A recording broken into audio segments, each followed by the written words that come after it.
Gigamit na karon sa mga residente ang pipila ka mga simbahan alang sa mga bakwit nga residente nga naapektuhan sa pagbaha ug landslide. Sa interview sa DXDC RMN Davao sa programang Straight to the Point karon lamang buntag kang kagawad Ranimoy Gapa sa Barangay Karahayan, Sitio South Kitali, Jose Abad Santos iyang gibutsag nga naa sa 58 ka mga pamilya ang gihikling karon gikan sa South Kitali samtang ubay-ubay sab ang gihikling sa lain pang sitio. Matod ni kagawad Gapa nga sa kasamtangan midiskarte lang una ang barangay nga mapakaon ang mga bakwit samtang ginaplastar pasab sa lokal nga pangamhanan ang tabang alang sa nahisgutan.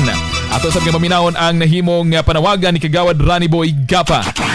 Manawagan ko sa matarnakan nga mga dunay malumong kasing-kasing, labi na din sa mga barangay taon na kinahanglan gyud mig tabang diri. Susama sa mga trapal, samot na sa mga pagkaon, sa tambal, labi na sa tubig. Kaya nang among kinahanglan din Kaya lisod na gyud mi dili mo makapangita og mga panginabuhian namo kay dili mi kaadto sa mga panginabuhian tungod kay nagsiging ulan nga sige pong landslide.